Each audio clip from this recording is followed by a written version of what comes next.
दोस्तों, कल 10 अक्टूबर का लाहौर को पूरे को सीज़ किया हुआ है। लाहौर पूरा जाम हुआ और स्टक कर दिया हुआ है।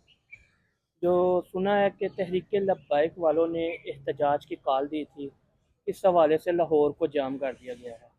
और ये भी मुझे सुनने में आई है बात कि उनके कुछ अफराद जो हैं वो मर गए हैं और कुछ ज़ख्मी हो गए हैं।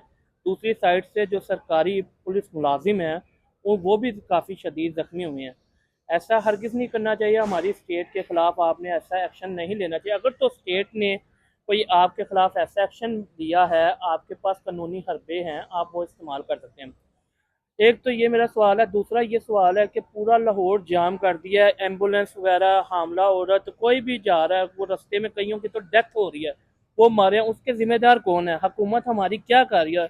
उस्मान साहब, मुझे इस हवाले से मैं आज आपसे ये पूछना चाह रहा हूँ। देखिए जी, तहरीक इंसाफ ने जो तहरीक लब्बैक है, इन्होंने बाकायदा अपने एहतजाज के लिए डीसी साहब को एप्लीकेशन दी थी और उसमें उन्होंने कहा था कि हम पुरअमन जो है वो एहतजाज करना चाह रहे हैं। तो जब उन्होंने ये यकीन दहानी करवाई थी कि ये पुरअमन एहतजाज करने के लिए जा रहे हैं, तो फिर हुकूमती इदारों पर को इन पर दावा नहीं बोलना चाहिए था। पुलिस ने जो है उन पर इनके जो लीडरान उनको गिरफ्तार करना शुरू कर दिया। वहां पर इनकी झड़प हुई। उस झड़प में जो है वो इनका एक बंदा तहरीक लब्बैक का शहीद हो गया। उसके बाद जो है वो पुलिस पर इन्होंने पथराव करना शुरू कर दिया। अब नतीजा ये है कि सारा लाहौर मैदान जंग बना हुआ है। सारे लाहौर के दाखिली खारजी रास्ते उन्होंने बंद किए हुए हैं और पिछले 24 घंटों से ज्यादा अरसा हो गया है, ना कोई बंदा जो है लाहौर से अंदर आ रहा है, ना कोई बाहर जा सकता है। उसका नतीजा ये निकला कि लाहौर की सब्जी मंडियां वो सारी बंद पड़ी हैं, फ्रूट मंडियां बंद पड़ी हैं। वहां पे जो है वो दूध देने वाला कोई बंदा मौजूद नहीं है। गजा की यहाँ पे किल्लत जो है वो पैदा हो गई है। सब्जियां फ्रूट कोई नापैद हो गए हैं। सूरत हाल ये है कि लाहौरियों की जिंदगी मुश्किल हो गई है। मेरा सवाल हुकाम से ये है कि जब भी कभी मामला बनता है, लाहौर को मरकज बना लिया जाता है और मरकज में रहने वाले कर्म में मुब्तला हो जाते हैं और उसकी वजह से जो है वो सारे लोगों की जिंदगी अजीरन हो जाती है। हुकूमती इदारों का ये रवैया बिल्कुल ठीक नहीं है। अगर वो पुरअमन एहतजाज करने के लिए जा रहे थे तो उनको एहतजाज करने दिया जाना चाहिए था। उनके लिए एक अलहदा मैदान जो है वो बाकायदा तौर पर मुख्तस कर दिया जाना चाहिए। वहां पे वो खड़े होकर अपना एहतजाज करते, तकारीर करते और मुंतशिर हो जाते।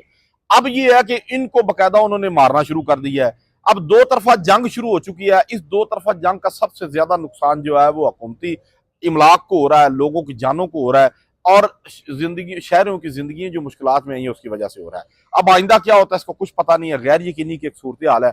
पता नहीं ये सिलसिला जल्दी बंद होता है, नहीं होता। इन लोगों ने बाकायदा मुज़ाकरात हुकूमत ने करने की बजाय साद रिजवी साहब को गिरफ्तार करने की कोशिश की, उनके घर में जो है वो तोड़ फोड़ की, उनकी खवातीन को हिरासा किया। ये बड़ी अफसोसनाक बात है। कतई तौर पर किसी लीडर के साथ ऐसा नहीं किया जाना चाहिए।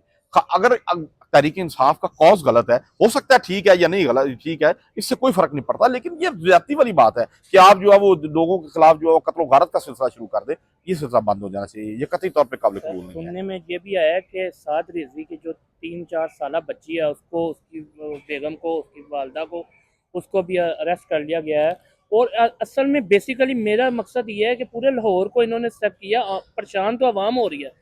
दोनों पार्टीज का जो आपस में है, इनको म्यूचुअल अंडरस्टैंडिंग के साथ अपने मुज़ाकरात करके हल करना चाहिए, ना कि अवाम को जलीलो ख्वार करना चाहिए। नहीं, ये बात आपकी बिल्कुल दुरुस्त है कि इनको आपस में मुज़ाकरात किए जाने चाहिए थे।